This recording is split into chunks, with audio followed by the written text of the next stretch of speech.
आज हम करेंगे लेसन नंबर 2 भोजन के घटक। अब भोजन के घटक क्या होते हैं बेटा, आपने खाने के बारे में तो पढ़ा है लेसन नंबर 1 में। भोजन यह कहाँ से आता है, खाद्य पदार्थ जो हम खाते हैं, है ना। अब भारत के विभिन्न भागों में खाए जाने वाले भिन्न भिन्न व्यंजनों के बारे में भी हमने बताया था। अलग अलग जगह अलग अलग चीज़ें खाते हैं बेटा, तथा इन्हें मानचित्र में भी अंकित किया था।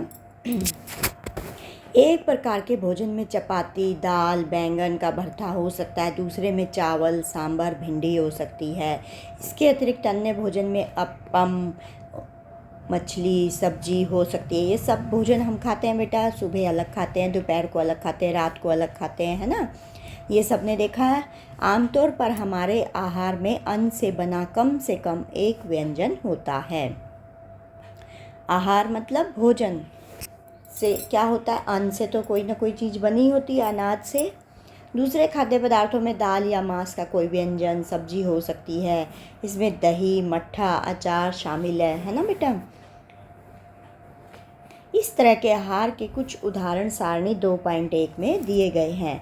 अब हमने देखने आहार, और फिर क्या होगा, अध्याय 1 में प्रस्तावित क्रियाकलाप 2 में आपके द्वारा सारणी में दर्शाए गए व्यंजन छाटिए। इसमें क्या बनाया था बेटा, हमने भोजन बनाया था, सामग्री थी, और फिर वो भोजन के लिए कच्ची सामग्री और फिर उसके स्रोत, ये थी हमारी सारणी क्रियाकलाप 2.1.2। आप पिछले लेसन में देख सकते हो, चेक कर सकते हो बेटा। इस सूची में कुछ अन्य व्यंजन जोड़िए और इसे सारणी 2.1 में दर्शाई गई विधि से पूरा कीजिए। अब सारणी को देख लेते हैं बेटा। विभिन्न क्षेत्रों, राज्यों के कुछ सामान्य भोजन, जैसे पंजाब में क्या खाते हैं बेटा, मक्के की रोटी खाते हैं। दाल मांस में क्या चीज़ लेते हैं, दाल में राजमा लेते हैं। वहाँ पे सब्जियों में सरसों का साग ज़्यादा खाया जाता है। अन्य व्यंजन दही, घी, ये तो सब खाते हैं बेटा। ऐसे आंध्र प्रदेश में अन्न के रूप में क्या खाया जाता है, चावल खाया जाता है। वहाँ पे ज़्यादा चावल होता है बेटा। दाल में वो खाते हैं अरहर की दाल और रसम, तो ये चारू भी कहते हैं इसको। और सब्जियों में वो खाते हैं कुंदरू। वहाँ पे जो चीज़ ज़्यादा होती है वो लिखी है बेटा। ऐसे तो बहुत सब्जियाँ खाते हैं लेकिन ये ज़्यादा होती है वहाँ पे, कुंदरू। अन्य व्यंजन है जैसे मट्ठा, घी, अचार, है ना। उत्तर प्रदेश में हमारी क्लास में बहुत सारे बच्चे होंगे उत्तर प्रदेश के बेटा, तो वो क्या खाते हैं, चावल, रोटी, गेहूँ, और दाल कौन सी देते हैं, तुअर दाल, कढ़ी खाते हैं ना। सब्जियां हैं काशी फल, गोभी, आलू, और अन्य व्यंजन है लस्सी, नींबू का रस, फलों का रस। ये तो सब बच्चे पीते हैं ना बेटा, चाहे उत्तर प्रदेश के हो, चाहे बिहार के हो, चाहे हरियाणा के हो, है ना।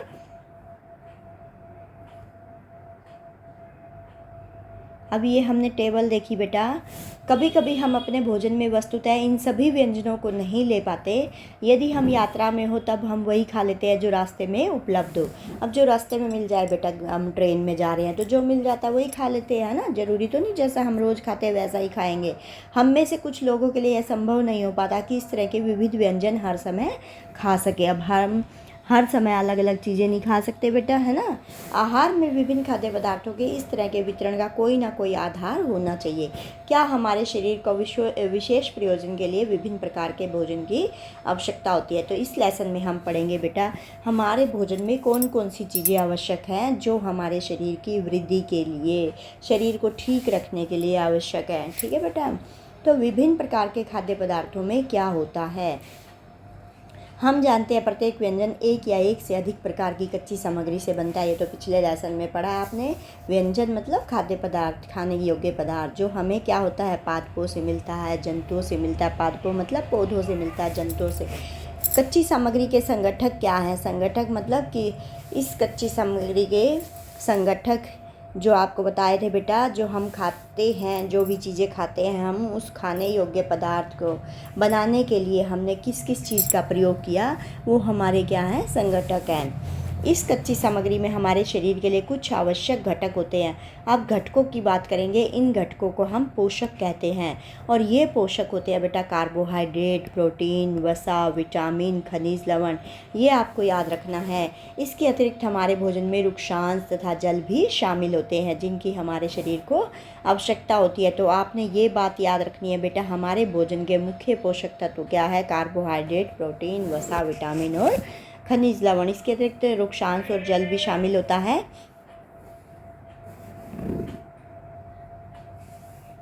क्या सभी खाद्य पदार्थों में ये सभी पोषक उपलब्ध होते हैं? अब जो चीज़ें हम खाते हैं बेटा, क्या सभी में सारे पोषक तत्व होते हैं? ऐसा नहीं होता बेटा। किसी में प्रोटीन होता है, किसी में विटामिन होता है। ऐसा हो सकता है किसी एक भोजन में 3 चीज़ें हों, 2 चीज़ें हों, है ना। तो सभी चीज़ें एक भोजन में नहीं मिलती। कुछ साधारण विधियों से हम ये जान सकते हैं कच्ची सामग्री या पके हुए भोजन में कौन सा एक या अधिक पोषक उपस्थित है। कार्बोहाइड्रेट, प्रोटीन, वसा के परीक्षण तथा अन्य पोषकों के परीक्षण की अपेक्षा सरल हैं। आइए हम इन परीक्षणों को करके परीक्षणों को सारणी 2.2 में लिखें। अब कुछ परीक्षण करेंगे बेटा, एक्सपेरिमेंट जिसे हम कहते हैं। इन परीक्षणों को करने के लिए आपको iodine, copper sulphate, caustic soda, विलयन की आवश्यकता होगी। किस किस की जरूरत होगी बेटा? आयोडीन की, कॉपर सल्फेट की, कास्टिक सोडा की। आपको कुछ परखनीलियों तथा एक ड्रॉपर की भी आवश्यकता होगी। इन परीक्षणों को पके हुए भोजन तथा कच्ची सामग्री पर करें। ठीक है, कच्ची सामग्री पर भी कर सकते हैं और पके हुए भोजन पर भी कर सकते हैं। इन परीक्षणों से प्राप्त परीक्षणों को सारणी 2.2 में दर्शाए गए तरीके से लिख सकते हैं। तो सारणी मैंने आपको दिखाई थी बेटा, अब 2.2 दिखाती हूँ आपको सारणी। ये है 2.2। इसमें हम जब परीक्षण करेंगे तो हम लिखेंगे कि खाद्य पदार्थ में मंड है या प्रोटीन है या वसा है। तो जो परीक्षण करेंगे अगर वो सही हुआ तो हाँ कर देंगे, नहीं हुआ तो उसमें हम कुछ नहीं लिखेंगे। मंड है तो मंड के नीचे हाँ लिख देंगे, प्रोटीन नहीं है, वसा नहीं है तो कुछ भी नहीं लिखेंगे। ठीक है बेटा। अब देखो सारी चीज़ों के लिए हम परीक्षण करते हैं। अपना परीक्षण इन पर या अन्य किसी खाद्य पदार्थ पर कर सकते हैं। इन परीक्षणों को सावधानी से कीजिए और किसी भी रसायन को खाने या चखने का प्रयास मत कीजिए। तो आपने रसायन चखना नहीं है बेटा कि मैं आयोडीन को चख के देख लेती हूँ, कॉपर सल्फेट को, ऐसा नहीं करना आपने। यदि आवश्यक विलयन तत्काल उपलब्ध नहीं है तो आपके अध्यापक निम्न विधि से उन्हें तैयार करवा सकते हैं। विभिन्न खाद्य पदार्थों की जाँच करके देखें जिसमें कार्बोहाइड्रेट की किसमें कार्बोहाइड्रेट उपस्थित है। कार्बोहाइड्रेट कई प्रकार के होते हैं। हमारे भोजन में पाए जाने वाले मुख्य कार्बोहाइड्रेट किसके रूप में होते हैं बेटा? मंड तथा शर्करा के रूप में। तो ये भी क्वेश्चन आ सकता है, हमारे भोजन में पाए जाने वाले मुख्य कार्बोहाइड्रेट किसके रूप में होते हैं? मंड तथा शर्करा के रूप में होते हैं। ये याद रखना है आपको बेटा।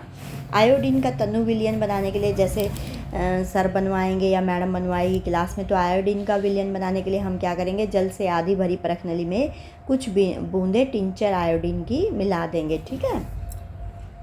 कॉपर सल्फेट विलयन कैसे बनाएंगे? 100 मिलीलीटर जल में 2 ग्राम कॉपर सल्फेट घोलने से जल बन जाता है। ये 100 मिलीलीटर जल में 2 ग्राम डालना है कॉपर सल्फेट, और 100 मिलीलीटर जल में 10 ग्राम कास्टिक सोडा घोलने से हमें अभिष्ट कास्टिक सोडा विलयन मिल जाएगा। यदि किसी खाद्य पदार्थ में मंड है तो इसका हम आसानी से परीक्षण कर सकते हैं। आप देखो बेटा मंड के लिए कैसे परीक्षण करेंगे। खाद्य पदार्थ या कच्ची सामग्री की थोड़ी सी मात्रा लीजिए, अल्प मतलब थोड़ी सी मात्रा। इसमें तनु आयोडीन विलयन की 2 या 3 बूंदें डालिए। खाद्य पदार्थ के रंग में होने वाले परिवर्तन को देखिए। क्या यह नीला या काला हो गया? यह नीला या काला रंग मंड की उपस्थिति को दर्शाता है। कोई भी हम खाद्य पदार्थ लेंगे बेटा, उसके ऊपर जब हम तनु आयोडीन विलयन डालेंगे 1 या 2 ड्रॉप, 2 या 3 डालनी है बेटा बूंदे, और जब अगर उसका रंग नीला या काला हो जाए तो इसका मतलब उसके अंदर मंड है। ठीक है। तो जैसे ये आलू लिया, इसके ऊपर हमने ये तनु आयोडीन विलयन की बूंदें डाली है, और अगर ये काला या नीला हो गया तो इसका मतलब इसमें मंड उपस्थित है। इसी आप किसी भी भोजन को ऐसे चेक कर सकते हो बेटा। अब नेक्स्ट आपका इस परीक्षण को किसी अन्य खाद्य पदार्थ के साथ दोहराइए और जांच कीजिए। अब कोई और दूसरी खाने की चीज़ ले सकते हो, जैसे आलू लिया, चावल ले सकते हो आप, और अपने परीक्षणों को सारणी में लिखिए। इस सारणी में आपने लिखना है क्या इसमें मंड मिला, हाँ तो हाँ लिख दीजिए। अब प्रोटीन के लिए परीक्षण कैसे करते हैं बेटा? प्रोटीन के परीक्षण के लिए किसी खाद्य पदार्थ की थोड़ी मात्रा लीजिए। किसी खाद्य पदार्थ का परीक्षण करना है, यदि वह ठोस है तो पहले उसका पेस्ट या चूर्ण बनाने की आवश्यकता है। तो पहले उसे क्या करना पड़ेगा बेटा? ठोस है तो उसको कूट के पेस्ट बना लो, जैसे मिक्सी में पीस देते हैं तो उसका क्या बन जाता है? पेस्ट बन जाता है। खाद्य पदार्थ की थोड़ी मात्रा को पीसकर या मसल कर उसके चूर्ण को एक साफ परख नली में डाल दे और 10 बूंद जल डालकर उसे अच्छी तरह हिलाए।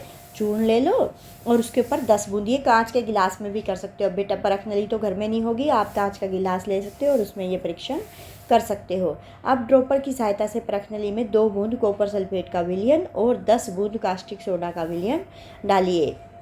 अब घर पे तो होगा नहीं बेटा, ये स्कूल में ही होगा, क्योंकि कॉपर सल्फेट और कास्टिक सोडा तो आपको घर पे मिलेगा नहीं। अच्छी तरह हिलाकर कुछ मिनट के लिए परख नली को रख दीजिए। 2 बूंद तो कॉपर सल्फेट की डालनी है और 10 बूंद किसकी डालनी है बेटा? कास्टिक सोडा की। किसका परीक्षण करें हम? प्रोटीन का परीक्षण करें। पहले खाने वाली चीज़ ले लीजिए कुछ थोड़ी सी, और उसमें क्या करना है? उसमें 10 बूंद जल डालना है। उसके बाद उसमें 2 बूंद कॉपर सल्फेट और 10 बूंद कास्टिक सोडे की आपने क्या देखा? परखनली का पदार्थ बैंगनी रंग का हो गया। बैंगनी रंग खाद्य पदार्थ प्रोटीन की उपस्थिति को दर्शाता है। अगर ये बैंगनी रंग का हो गया बेटा, पहले तो देखो 10 बूंदें इसमें जल की डालनी है। नंबर 1 10 बूंद जल की डालनी है। नंबर 2 2 बूंद कॉपर सल्फेट डालनी है। नंबर 3 आपने 10 बूंद कास्टिक सोडे की डालनी है। ये तीनों चीज़ें आपको डालनी है। और अगर बैंगनी रंग हो गया तो खाद्य पदार्थ में प्रोटीन की उपस्थिति है। ठीक है बेटा, ऐसे किसी दूसरे खाद्य पदार्थ को लेके ऐसे आप कर सकते हो, जैसे कच्चा आलू लिया, दूध लिया, मूंगफली ली, बिना पका चावल लिया, पका हुआ चावल लिया, ऐसे अलग अलग चीज़ें आप ले सकते हो। वसा के लिए परीक्षण, खाद्य पदार्थ की अल्प मात्रा, वही थोड़ी सी मात्रा लेनी है। इसे एक कागज़ के टुकड़े में लपेट कर कूटिए। जो भी वसा क्या होता है, मतलब बेटा घी सा दिखता है आपको। जैसे आप बादाम काजू रख दोगे आप किसी कागज़ में, तो उस पर क्या हो जाएगा, तेल छूट जाता है, घी छूट जाता है, तो इसका मतलब उसके अंदर वसा उपस्थित है। जैसे आप चिप्स लाते हो, नमक, ये चीज़ें खाने की लाते हो, तो इसमें क्या होता है, घी होता है, तेल होता है। तो ये अगर आप कागज़ में लपेट के रखते हो तो इन पे क्या होता है बेटा, चिकना हो जाता है कागज़। इसका मतलब उस चीज़ के अंदर वसा है। अब आपको बताया ये कागज़ में लपेट के रखेंगे तो ध्यान रखें कागज़ फट ना जाए। इस तरह ना रखें कि कागज़ फट जाए। अब कागज़ को सीधा कीजिए और ध्यानपूर्वक देखिए, क्या इस पर तेल के धब्बे हैं? कागज़ को किसी प्रकाश के सामने लाए। क्या आपको इस धब्बे से होकर आने वाला धुंधला प्रकाश दिखाई देता है?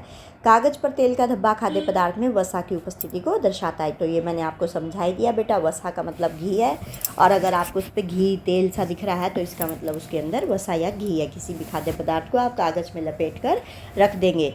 खाद्य पदार्थ में कभी कभी जल की भी कुछ मात्रा हो सकती है। इस दशा में इन पदार्थों को कागज़ पर धीरे धीरे रगड़िए और कुछ समय के लिए कागज़ को सुखा दीजिए, ताकि यदि खाद्य पदार्थ में कुछ जल आया हो तो वह सूख जाए। अगर उसके अंदर कोई जल है बेटा, पहले जल को सुखा लो। ठीक है, यदि कागज़ पर तेल का कोई धब्बा ना रहे तो यह पता चलता है खाद्य पदार्थ में वसा उपस्थित नहीं है। ये परीक्षण क्या दर्शाते हैं? क्या वसा, प्रोटीन तथा मंड उन सभी खाद्य पदार्थों में उपस्थित है जिनका आपने परीक्षण किया? नहीं। एक खाद्य पदार्थ में, ये आपने देखा बेटा, ये सारणी से देख सकते हो आप, सब में सारी चीज़ें नहीं हैं। जैसे कच्चे आलू में खाली मंड मिला, दूध में प्रोटीन और वसा मिली, मंड नहीं मिला। ऐसे हर चीज़ में हर चीज़ नहीं हो सकती। तो सब चीज़ों में अपनी अपनी अलग अलग महत्ता होती है, महत्व होता है उनका। किसी में कुछ होता है, किसी में कुछ होता है बेटा। क्या एक खाद्य पदार्थ में एक से अधिक पोषक तत्व उपस्थित होते हैं? क्या आपने कोई ऐसा खाद्य पदार्थ जिसमें कोई भी पोषक तत्व उपस्थित ना हो? ऐसा भी देखा है बेटा जिसमें कोई भी पोषक तत्व नहीं? बेटा सब में कुछ ना कुछ तो होता ही है। हमने 3 पोषकों, कार्बोहाइड्रेट, प्रोटीन, वसा के लिए खाद्य पदार्थों का परीक्षण किया था। विटामिन तथा खनिज लवण जैसे अन्य पोषक भी हमारे विभिन्न खाद्य पदार्थों में उपस्थित रहते हैं। इन सभी पोषकों को हमें क्या आवश्यकता होती है, कि इन पोषकों की क्या आवश्यकता होती है हमें? ठीक है बेटा, या क्यों आवश्यकता होती है? विभिन्न पोषक हमारे शरीर के लिए क्या करते हैं? अब कार्बोहाइड्रेट जो करते हैं हमारे शरीर को ऊर्जा प्रदान करते हैं, ये याद रखना है बेटा, ये भी पेपर में आता है। वसा से भी ऊर्जा मिलती है। कार्बोहाइड्रेट की तुलना में वसा की समान मात्रा से हमें अधिक ऊर्जा मिलती है। अब वसा, कार्बोहाइड्रेट और वसा की तुलना करें तो बेटा हमें वसा से ज़्यादा मात्रा में ऊर्जा मिलेगी।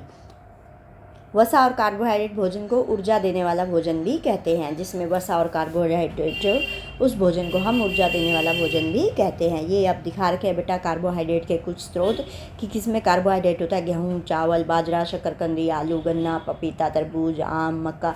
ये आप याद कर सकते हो बेटा। वो कहेगा कार्बोहाइड्रेट के कुछ स्रोत बताइए, तो ये नाम आप याद कर सकते हो। पिक्चर भी बनाने की प्रैक्टिस कर सकते हो, बहुत अच्छी पिक्चर लगेगी अगर आप पेपर में बनाओगे तो बेटा। अब ये हैं वसा के कुछ स्रोत, जैसे पादप स्रोत, ये पादपों से प्राप्त होते हैं। तेल हैं बेटा, ये सारे चीज़ों के तेल हैं, नारियल का, सरसों का, सूरजमुखी का, सोयाबीन का, देखा है ना आपने। ये बादाम की गिरी है, ये तिल है, इन सब से क्या मिलता है? तेल मिलता है हमें। मूंगफली है, इन सब में वसा होती है बेटा। और ये जानता है जो जंतुओं से प्राप्त होते हैं, मछली, मांस, दूध, मक्खन, घी, दही, है ना बेटा, ये सब किससे होते हैं? जंतु से। तो ये जंतु स्रोत लिखे हैं। इस तरह आप ये पिक्चर अपनी कॉपी में बना सकते हो। इनके ऊपर चार्ट भी बना सकते हो बेटा आप, वसा के स्रोत, विटामिन। अब यहाँ पर दिए गए हैं प्रोटीन के कुछ स्रोत। प्रोटीन ये पादप स्रोत हैं बेटा। ये पादप मतलब पौधों से मिलते हैं। जैसे दालें दिखाई गई है यहाँ पे, है ना। ये तुअर दाल है, दिख रही है बेटा आपको। ये अलग अलग टाइप की दाल दिखा रखी है। चना है यहाँ पर, ये राजमा है, राजमा तो सबने देखा है। सोयाबीन भी सबने देखी है, मटर भी। तुअर दाल नहीं देखी ना बेटा, इसको ध्यान से देखो, ये तुअर दाल है। ठीक है, अब इसमें प्रोटीन के स्रोत दिखाए गए हैं। प्रोटीन की आवश्यकता किस लिए होती है बेटा? शरीर की वृद्धि और स्वस्थ रहने के लिए आवश्यकता होती है। याद रखना आपको, प्रोटीन युक्त भोजन को प्राय शरीर वर्धक भोजन भी कहते हैं। तो वो कहेगा किस भोजन को हम शरीर वर्धक भोजन कहते हैं, जो हमारे शरीर की वृद्धि के लिए आवश्यक है। तो आपको याद रखना प्रोटीन को कहते हैं, ठीक है। और ऊर्जा प्रदान करने वाले भोजन कौन थे बेटा? तो कार्बोहाइड्रेट और वसा वाले। विटामिन रोगों से हमारे शरीर की रक्षा करते हैं। विटामिन हमारी आँख, अस्थियों, दांत और मूसूड़ों को स्वस्थ रखने में भी सहायता करते हैं। तो विटामिन क्या करते हैं? रोगों से हमारे शरीर की रक्षा करते हैं। ये भी याद रखना है बेटा आपको। अब विटामिन कई प्रकार के होते हैं जिन्हें अलग अलग नाम से जाना जाता है। ये भी याद रखना विटामिन कौन कौन से नाम होते हैं, A, B, C, D, E तथा K। विटामिनों के एक समूह को विटामिन बी कॉम्प्लेक्स कहते हैं। अगर समूह बना ले तो इनको हम विटामिन बी कॉम्प्लेक्स कहते हैं। हमारे शरीर को सभी प्रकार के विटामिनों की अल्प मात्रा में आवश्यकता होती है। अल्प मात्रा मतलब थोड़ी सी मात्रा में। ये विटामिन सी के स्रोत होते हैं बेटा, खट्टे वाले जो होते हैं। विटामिन बी के स्रोत दिखाए गए हैं, गेहूँ, चावल, यकृत, ठीक है। और ये विटामिन ए के स्रोत है। ए किससे मिलता है? ये हमारी आँखों के लिए अच्छा होता है। विटामिन बी की कमी से बेटा बेरी नामक रोग हो जाता है। सी की कमी से सकरवी रोग हो जाता है। और ये डी की कमी से क्या हो जाता है? रिकेट्स हो जाता है, जिससे हमारी हड्डियाँ मुड़ जाती हैं बेटा। विटामिन ए हमारी त्वचा और आँखों को स्वस्थ रखता है। विटामिन सी बहुत से रोगों से लड़ने में हमारी मदद करता है। तो ये वाला भी बहुत ज़्यादा इम्पोर्टेंट पार्ट है बेटा, कि कौन सा विटामिन हमारी क्या रक्षा करता है। विटामिन डी हमारी अस्थियों और दांतों के लिए, अस्थि मतलब हड्डियों के लिए, दांतों के लिए कैल्शियम का उपयोग करने में हमारे शरीर की सहायता करता है। विभिन्न विटामिनों से भरपूर भोजन आपको ये दिखा दिए मैंने यहाँ पे बेटा 2.6 से 2.9 में ये दिखाया गया। विटामिन ए के, बी के, सी के, है ना, यही इसने कहा है यहाँ पे। अब नेक्स्ट देखो, ये हमारे पास पिक्चर है। आयोडीन के कुछ स्रोत हैं, जैसे पालक में है, अदरक में। ये हमें क्या मिलता है? इसे मछली भी दिखा रखी है यहाँ पे। तो ये आयोडीन के स्रोत हैं। और ये फास्फोरस के स्रोत हैं, ये लोहों के स्रोत हैं। ये क्या होते हैं बेटा? खनिज लवण में चाहिए होता है हमें, ठीक है। आयोडीन, फास्फोरस और लोहे के कुछ स्रोत हैं। ये सब आप देख सकते हो पिक्चर में ध्यान से। और ये कैल्शियम के स्रोत है, जिससे हमारे दांत मजबूत बनते हैं ना, हमारी हड्डियाँ मजबूत हो बनती हैं बेटा। अब देखो, हमारे शरीर को खनिज लवणों की आवश्यकता होती है थोड़ी मात्रा में। शरीर के उचित विकास तथा अच्छे स्वास्थ्य के लिए प्रत्येक खनिज लवण आवश्यक है। विभिन्न खनिज लवणों के कुछ स्रोतों को दिखाया गया, ये चित्र में दिखा दिया बेटा आपको मैंने। 2.10 चित्र में ये दिखा दिया हमने, आयोडीन के, फास्फोरस के, लोहे के और कैल्शियम के। अधिकांश खाद्य पदार्थों में एक से अधिक पोषक तत्व होते हैं। आपने भी सारणी 2.2 में प्रेक्षणों को लिखते समय इस बात को अवश्य देखा होगा। फिर भी किसी कच्ची सामग्री में एक निश्चित पोषक की मात्रा दूसरे पोषक की मात्रा से अधिक हो सकती है। इसका क्या मतलब है बेटा? किसी में प्रोटीन ज़्यादा होगा, किसी में विटामिन ज़्यादा होगा। ऐसा होता है, हर भोजन में अलग अलग होती है। कोई किसी में प्रोटीन ज़्यादा, किसी में विटामिन ज़्यादा, किसी में वसा ज़्यादा। उदाहरणतः चावल में कार्बोहाइड्रेट की मात्रा दूसरे पोषकों से अधिक होती है। तो चावल में किसकी मात्रा अधिक होती है? कार्बोहाइड्रेट की। इस आधार पर हम यह चावल कार्बोहाइड्रेट समृद्ध भोजन है, ये याद रखना है। इन पोषकों के अलावा हमारे शरीर को आहारी रेशों तथा जल की भी आवश्यकता होती है। आहारी रेशे को हम रुक्षांश के नाम से भी जानते हैं। हमारे खाने में रुक्षांश की पूर्ति मुख्यतः पादप उत्पादों से होती है। जो पौधे से चीज़ें प्राप्त होती है उन्हें पादप उत्पाद कहते हैं बेटा। रुक्षांश के मुख्य स्रोत जैसे खाद्यान्न, दाल, आलू, ताज़े फल, सब्जियां। जैसे आप खीरा खाते हो ना बेटा रोटी खाते वक्त, है ना, कच्चे फल सब्जियां खाते हो, गाजर खा लेते हो, मूली खा लेते हो, ये इससे हमें क्या मिलता है? रुक्षांश मिलता है। रुक्षांश हमारे शरीर को कोई पोषक प्रदान नहीं करते, फिर भी यह हमारे भोजन का आवश्यक अवयव है। इसका आयतन बढ़ा देते हैं। रुक्षांश बिना पचे भोजन को बाहर निकालने में हमारी सहायता करते हैं। तो क्या करते हैं रुक्षांश? बिना पचे भोजन को बाहर निकालने में हमारे शरीर की सहायता करते हैं, ठीक है बेटा। अब जल भोजन में उपस्थित पोषकों को अवशोषित करने में हमारी शरीर की सहायता करता है। जल क्या सहायता करता है बेटा? भोजन में उपस्थित पोषकों को अवशोषित करने में हमारे शरीर की सहायता करता है। तो सब चीज़ आपके मैंने दिखाई। कार्बोहाइड्रेट क्या करता है? ऊर्जा प्रदान करता है ना। प्रोटीन हमारे शरीर की वृद्धि करते हैं। ऐसे जल भी क्या करता है? भोजन में उपस्थित पोषकों को अवशोषित करने में हमारे मदद करता है, शरीर की मदद करता है। यह कुछ अपशिष्ट पदार्थों जैसे कि मूत्र तथा पसीने को शरीर से बाहर निकालने में भी सहायता करता है। हमारे शरीर को कितने जल की आवश्यकता होती है? वह हमें उन वस्तुओं से प्राप्त होता है जिन्हें हम द्रव रूप में लेते हैं, जैसे जल, दूध, चाय, है ना। मूत्र और पसीने को बाहर निकालने में भी जल हमारी सहायता करता है। तो ये भी हम लिखेंगे, अपशिष्ट पदार्थों को निकालने में भी हमारी सहायता करता है। जल के 2 यूज़ हो गए बेटा। इसके अतिरिक्त हम जो भी भोजन पकाते हैं उसमें भी पानी का प्रयोग किया जाता है। तो आपको सबको पता है कि हर चीज़ में जल की आवश्यकता पड़ती है। अब क्रियाकलाप 3 देखेंगे बेटा। एक टमाटर, नींबू जैसा कोई फल ले, खट्टे पदार्थ लेने हैं, उसे छोटे छोटे हिस्सों में काट ले। क्या ऐसा करते समय आपके हाथ गीले होते हैं? आप देखते होगे रस निकलता है बेटा, है ना। जब भी आपके घर में किसी फल या सब्जी को काटा, छीला या मसला जाता है तब ध्यानपूर्वक उसका निरीक्षण करें। क्या ऐसा करते समय आपको किसी ताज़े फल सब्जी के बारे में पता चलता है जिसमें पानी की मात्रा नहीं होती? तो आप देखते हो बेटा, जब भी हम काटते हैं तो हमारा हाथ गीला हो जाता है ना, उसमें से पानी निकलता है, रस निकलता है। कई खाद्य पदार्थों में जल होता है। कुछ सीमा तक हमारे शरीर के लिए आवश्यक जल की पूर्ति इसी जल से हो जाती है। इसके अतिरिक्त कई खाद्य पदार्थों को पकाते समय उसमें हम जल डालते हैं। अब जैसे आटा है बेटा, आटे में तो जल नहीं दिख रहा आपको, तो उसमें हम पानी डाल के पहले आटे को हम गूंदते हैं, है ना। तो ऐसे जल क्या होता है, सब चीज़ों में उपस्थित होता है। जिसमें नहीं होता उसमें हम जल का प्रयोग करते हैं। अब संतुलित आहार क्या होता है बेटा? जिसमें सभी पोषक तत्व उपलब्ध हो। जो आपको पोषक तत्व मैंने बताए थे, कार्बोहाइड्रेट, प्रोटीन, वसा, विटामिन, तो उस भोजन को हम संतुलित आहार कहते हैं। पूरे दिन में जो कुछ भी हम खाते हैं उसे आहार कहते हैं। हमारे शरीर की वृद्धि और अच्छे स्वास्थ्य को बनाए रखने के लिए हमें आहार में सभी पोषक तत्व उचित मात्रा में होने चाहिए। ये आपको अभी बता ही दिया ऊपर बेटा। तो जो भी पोषक तत्व हमारे शरीर को चाहिए उन्हें हम संतुलित आहार कहते हैं। ठीक है। ये पोषक तत्व ना तो आवश्यकता से अधिक होने चाहिए, ना कम होने चाहिए। क्या आप सोचते हो प्रत्येक आयु वर्ग के लोगों को एक ही प्रकार के आहार की आवश्यकता होती है? अब सब लोगों को तो, जैसे कोई बच्चा है, कोई बूढ़ा है, कोई जवान है, सबको एक जैसे भोजन की आवश्यकता तो नहीं होती बेटा। बच्चा तो थोड़ा सा खाएगा और बूढ़ा आदमी भी ज़्यादा नहीं खा सकता, और जवान बच्चे को तो ज़्यादा भोजन की ज़रूरत होती है। तो सबको अलग अलग टाइप के भोजन की ज़रूरत होती है। क्या आप यह भी सोचते हैं हमारा संतुलित आहार हमारे शारीरिक कार्य पर निर्भर करता है? अब हम जितना कार्य ज़्यादा करेंगे तो हमें ज़्यादा भोजन की जरूरत पड़ेगी, है ना बेटा। उतना ही ज़्यादा मेहनत वाला काम है तो ज़्यादा संतुलित आहार चाहिएगा। एक सप्ताह की अवधि में आप जो भी खाते हैं उसका एक चार्ट तैयार कीजिए। जांच कीजिए प्रतिदिन जो भोजन आप करते हैं क्या उसमें सभी पोषक तत्व उपलब्ध है। तो आपने एक हफ्ते का अपना चार्ट बनाना है बेटा। दालें, मूंगफली, सोयाबीन, अंकुरित बीज, किण्वित भोजन, ये आपको समझाया था। दक्षिण भारतीय भोजन जैसे इडली होता है, ये कैसा होता है? किण्वित होता है बेटा। इसमें क्या हो जाता है? फूल जाती है इडली, देखा है ना आपने। आटे का मिश्रण, मिस्सी रोटी, थेपला, अनाज व दालों से बना। थेपला किससे बनता है? अनाज और दालों से बनता है। केला, पालक, सत्तू, गुड़, उपलब्ध सब्जियां, इसी प्रकार के अन्य भोजन कई पोषक उपलब्ध कराते हैं। तो सब चीज़ें ये आप खाते हो बेटा, आपने देखी है, पहले लेसन में समझी है। उचित प्रकार का भोजन करना ही पर्याप्त नहीं, इसे उचित तरीके से पकाना भी चाहिए। अब भोजन में सारी चीज़ है लेकिन उसे उचित तरीके से भी पकाना चाहिए। ज़्यादा देर तक ना तो पकाना चाहिए, ना ज़्यादा देर तक धोना चाहिए। क्या होगा बेटा? इससे पोषक तत्व नष्ट हो जाते हैं।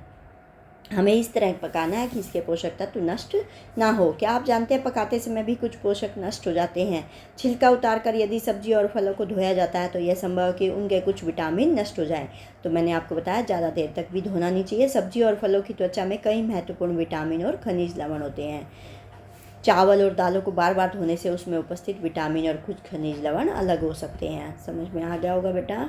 अब देखो, पकाने से भोजन का स्वाद बढ़ता है, इसे पचाने में आसानी होती है। पकाने से ये होगा बेटा, इसके साथ साथ पकाने में कुछ पोषक तत्वों की हानि भी हो सकती है। यदि भोजन पकाने में अत्यधिक जल का उपयोग या बाद में उसे फेंक दिया जाता है तो कई लाभदायक प्रोटीन तथा खनिज लवणों की हानि हो सकती है। ना तो ज़्यादा जल डालना चाहिए बेटा, क्योंकि इससे क्या होगा, उसमें लाभदायक प्रोटीन और खनिज लवण की हानि हो जाएगी। पकाने में विटामिन सी आसानी से गर्मी से नष्ट हो जाता है और विटामिन सी तो ख़त्म ही हो जाता है। क्या यह उचित नहीं होगा कि हम अपने आहार में फल तथा कच्ची सब्जियों को सम्मिलित करें? तो हमें ज़्यादा से ज़्यादा कच्ची सब्जियों का प्रयोग करना चाहिए बेटा। भूजों ने सोचा कि हर समय वसायुक्त खाना ही सर्वोत्तम भोजन है। उसने सोचा हर समय तेलीय भोजन, वसायुक्त मतलब तेल घी वाला भोजन। एक कटोरी कार्बोहाइड्रेट भोजन की अपेक्षा एक कटोरी वसायुक्त भोजन अधिक ऊर्जा देगा। क्या ऐसा नहीं होता? अतः उसने तली हुई चीज़ें, समोसा, पूरी, मलाई, रबड़ी, पेड़ा आदि प्रचुर वसायुक्त भोजन ही खाया। इसके अलावा कुछ नहीं खाया। क्या आप सोचते हैं कि वह ठीक था? नहीं बेटा, एक जैसा भोजन नहीं खाना चाहिए ना। अभी बताया था मैंने आपको, सब टाइप का भोजन हमें लेना चाहिए। निस्संदेह नहीं, इतना अधिक वसायुक्त भोजन खाना हमारे लिए बहुत हानिकारक हो सकता है। हमारे भोजन में वसा की मात्रा अत्यधिक मोटापे का कारण बन सकती है। ज़्यादा हम वसा युक्त भोजन लेते रहेंगे तो बेटा हम मोटे हो जाएंगे, है ना। अभावजन्य रोग क्या होते हैं? एक व्यक्ति खाने के लिए पर्याप्त भोजन पा रहा है, लेकिन कभी कभी उसके भोजन में किसी विशेष पोषक की कमी हो जाती है। यदि यह कमी लंबे समय तक रहती है, अवधि मतलब समय तक, तो वह व्यक्ति उसके अभाव से ग्रसित हो सकता है। अब बेटा जैसे हम रोज़ भोजन खाते हैं, तो हो सकता है हमारे भोजन में कोई कमी हो, तो अगर हम उस भोजन में यही कमी रखते रहे तो हमें क्या होगा, कोई रोग भी हो सकता है। जैसे मान लो विटामिन ए की कमी है, तो हमें आँखों की कमजोरी हो जाएगी, है ना, आंखें जा भी सकती हैं हमारी, बिल्कुल देखना भी बंद कर सकती हैं। विटामिन सी की कमी होगी तो सकरवी नामक रोग हो जाता है। तो ऐसे बेटा हमें कोई भी अगर शरीर में कमी हो जाएगी किसी चीज़ की, तो उससे क्या हो जाता है, रोग भी हो जाता है। यदि कोई व्यक्ति अपने भोजन में पर्याप्त प्रोटीन नहीं ले रहा, तो उसे कुछ रोग हो सकते हैं, जैसे उसकी वृद्धि रुक सकती है, चेहरे पर सूजन आ सकती है, बालों के रंग का उड़ना हो सकता है, त्वचा की बीमारियां हो सकती है, पेचिश हो सकती है। ठीक है बेटा, ये हो सकता है अगर हम प्रोटीन नहीं ले रहे। तथा प्रोटीन तथा कार्बोहाइड्रेट दोनों ही किसी व्यक्ति के आहार में एक लंबे समय तक अनुपस्थित रखते हैं, तो उनकी वृद्धि पूरी तरह से ही अवरुद्ध हो जाएगी। अवरुद्ध मतलब रुक जाएगी। ऐसा व्यक्ति बहुत दुबला पतला हो जाएगा अगर प्रोटीन भी नहीं मिल रहा, कार्बोहाइड्रेट भी नहीं मिल रहा। वह इतना दुर्बल हो जाएगा कि चलने में भी असमर्थ होगा। विभिन्न विटामिन और खनिज लवणों के अभाव से विभिन्न रोग और विकृतियाँ मतलब बीमारियाँ पैदा हो जाती हैं, खराबी हो जाती है हमारे शरीर में बेटा। इनमें से कुछ सारणी 2.3 में दर्शाया गया है। सभी अभावजन्य रोगों की रोकथाम संतुलित आहार लेने से की जा सकती है। तो हमें कैसा आहार लेना चाहिए बेटा? संतुलित आहार लेना चाहिए। विभिन्न क्षेत्रों के भोजन में इतनी अधिक विविधता होते हुए भी आहार में पोषक तत्वों का वितरण सामान्य है। तो सभी पोषक तत्व होने चाहिए, इसका कहने का मतलब यही है बेटा। अब देखो, ये विटामिन ए की कमी से क्या होता है, दृष्टिहीनता होती है, बी की कमी से बेरी होता है, सी की कमी से सकरवी, डी की कमी से, और इसमें हो क्या जाता है बेटा, ये यहाँ पे दिखा रखा है, सकरवी में मसूड़ों से खून निकलता है, घाव भरने में अधिक समय लगता है, बेरी से दुर्बल पेशियाँ काम करने की ऊर्जा में कमी आती है। तो इस तरह से आप ये सारी चीज़ें पढ़ सकते हो बेटा। ये थी आपकी सारणी। ठीक है बेटा, अब ये हुआ आपका लेसन ख़त्म। ओके बेटा, बाय बाय। नेक्स्ट वीडियो में 3rd लेसन में आपसे फिर से मिलेगी आपकी सुदेश मैम। बाय बेटा।